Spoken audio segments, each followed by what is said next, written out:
વડોદરા શહેરમાં આજે રી-નીટ પરીક્ષાનું આયોજન કરવામાં આવ્યું હતું। શહેરના 20 જેટલા પરીક્ષા કેન્દ્રો પર અંદાજે 6000થી વધુ વિદ્યાર્થીઓએ પરીક્ષા આપી હતી।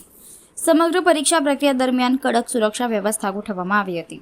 વડોદરા શહેરના 20 પરીક્ષા કેન્દ્રો પર આજે રી-નીટ પરીક્ષા યોજાઈ હતી, જેમાં અંદાજે 6000થી વધુ વિદ્યાર્થીઓ ઉપસ્થિત રહ્યા હતા। પરીક્ષા કેન્દ્રો પર પોલીસનો ચાંપતો બંદોબસ્ત ગોઠવવામાં આવ્યો હતો અને સુરક્ષાને લઈને વિશેષ તકેદારી રાખવામાં આવી હતી। વિદ્યાર્થીઓને કેન્દ્રમાં પ્રવેશ આપતા પહેલા 3 લેયર ચેકિંગ કરવામાં આવ્યું હતું। બાયોમેટ્રિક વેરિફિકેશન સહિતની પ્રક્રિયા પૂર્ણ કર્યા બાદ જ વિદ્યાર્થીઓને પરીક્ષા ખંડમાં પ્રવેશ આપવામાં આવ્યો હતો। સમગ્ર પરીક્ષા એનટીએની ગાઈડલાઈન મુજબ સંપન્ન કરવામાં આવી હતી। ઝોન 3ના ડીસીપી અભિષેક ગુપ્તાએ વિવિધ પરીક્ષા કેન્દ્રોની મુલાકાત લઈને સુરક્ષા વ્યવસ્થા અને પરીક્ષા પ્રક્રિયાનું નિરીક્ષણ કર્યું હતું। વિદ્યાર્થીઓને કોઈપણ પ્રકારની મુશ્કેલી ન પડે તે માટે જરૂરી સૂચનાઓ પણ આપવામાં આવી હતી।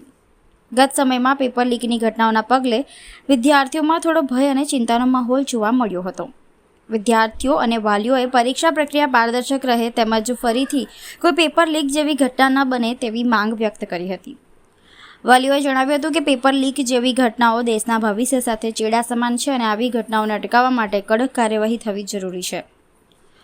પોલીસ દ્વારા અગાઉથી જાહેરનામું બહાર પાડવામાં આવ્યું હતું અને પરીક્ષા પૂર્ણ થયા બાદ પ્રશ્નપત્રો તથા અન્ય સામગ્રીને પણ પોલીસ એસ્કોર્ટ સાથે સુરક્ષિત રીતે ખસેડવામાં આવી હતી। વડોદરામાં જે નીટની રી એક્ઝામ થઈ રહી છે તેમાં 17 જેટલા સેન્ટર છે અને 6000થી પણ વધુ વિદ્યાર્થીઓ આ એક્ઝામમાં અપિયર થવાના છે, જેમાં ઝોન 3ના મકરપુરાની શ્રેયસ સ્કૂલની વિઝિટ દરમિયાન આપ જોઈ શકો છો તેમ એનટીએ દ્વારા જે એક્ઝામ કન્ડક્ટ થઈ રહી છે, નેશનલ ટેસ્ટિંગ એજન્સી દ્વારા, તો તેના જે અધિકારીઓ છે તેની સાથે સંકલનમાં રહીને એનટીએની જે ગાઈડલાઇન્સ આપવામાં આવી છે, જે એસઓપી આપવામાં આવી છે, તે એસઓપી અનુસાર માંગ્યા મુજબનો પોલીસ બંદોબસ્ત જે પ્રમાણે એમને અધિકારી કર્મચારીઓ ફાળવવાના કીધા હતા તે ફાળવ્યા છે અને એનટીએના કર્મચારીઓ અને પોલીસ કર્મચારીઓ સાથે રહીને વ્યવસ્થિત ચકાસણી કરીને યોગ્ય રીતે એક્ઝામ કન્ડક્ટ કરવા માટે સુચારુ રૂપે પોતાનું ફરજ બજાવી રહ્યા છે।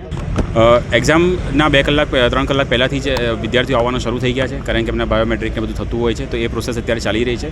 એક્ઝામ પત્યા પછી તમામ પ્રશ્નપત્રોને એક જગ્યાએ એકત્રિત કરીને એ જગ્યા ઓલરેડી આઈડેન્ટિફાઈડ થઈ ગઈ છે અને ત્યાંથી યોગ્ય બંદોબસ્ત અને એસ્કોર્ટ સાથે અને જ્યાં આગળ પહોંચાડવાનું છે તે પ્રમાણેનું પ્રોપર રૂટ પ્લાનિંગ અને તમામ વ્યવસ્થા ઓલરેડી કરી દેવામાં આવી છે। તે બાબતે ગઈકાલના રોજ યોગ્ય રિહર્સલ પણ કરવામાં આવેલું હતું।